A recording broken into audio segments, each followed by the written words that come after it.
RTF. Éditorial.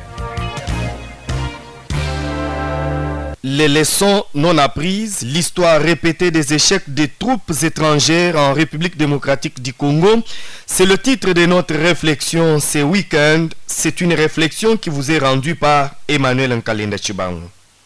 Le ciel tumultueux de l'Est congolais continue de se charger de nuages sombres, témoins de décennies d'instabilité où l'espoir se mêle à la désillusion.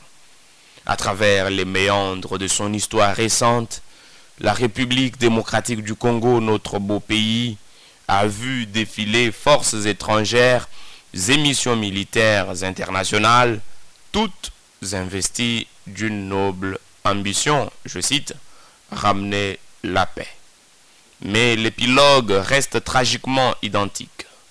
Aujourd'hui encore, l'échec retentissant de la SAMI RDC, de la SADC, s'inscrit comme un écho dans le concert des interventions infructueuses.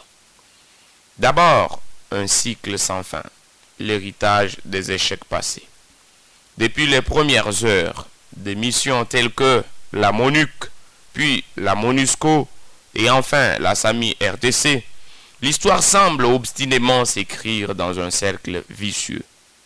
À chaque déploiement, une vague d'espoir naît parmi les populations dévastées par les conflits. Pourtant, ces espoirs s'étiolent rapidement sous le poids de la réalité. Ces forces, qu'elles soient aussi mal préparées ou mal coordonnées, échouent trop souvent à contrer les avancées des groupes rebelles.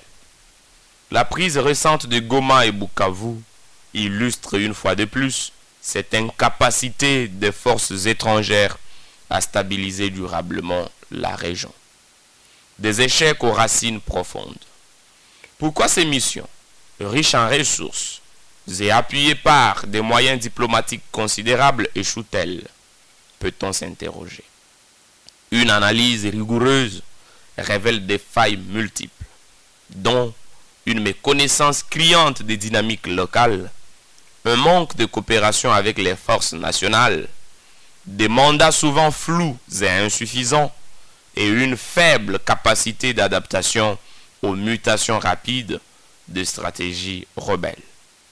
Ajoutez à cela une lenteur bureaucratique qui s'oppose à l'urgence de l'action, et vous obtenez une mécanique vouée à l'échec. Des conséquences désastreuses. Pour les communautés de l'Est congolais, chaque échec militaire est une trahison. Les populations déjà épuisées par la violence se trouvent abandonnées à leur triste sort, tuées journellement. L'impact psychologique est immense. Une génération entière grandit dans le spectre de l'insécurité, avec des cicatrices invisibles que la paix ne pourra guérir que sur le long terme.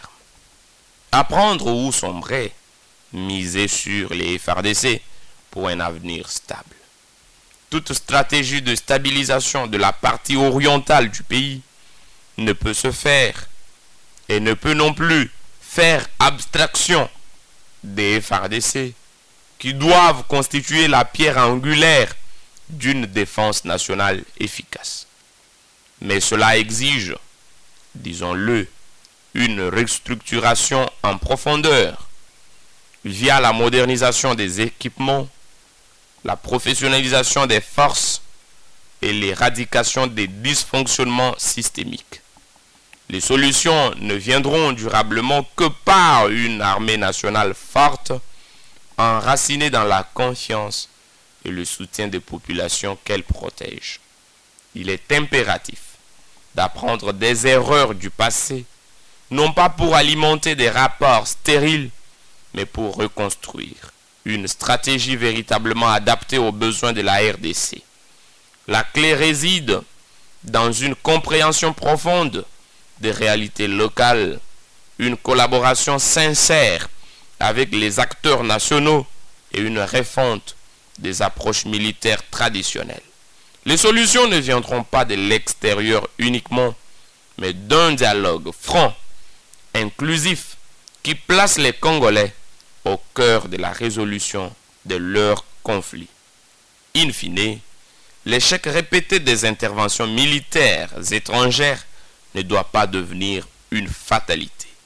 Il est temps que la communauté internationale abandonne son rôle de spectatrice distante pour devenir un partenaire véritablement engagé. Car derrière chaque village congolais attaqué, chaque famille de l'Est déplacée se cache certes un cri silencieux que seule l'histoire ne peut plus ignorer. Bon week-end à tous.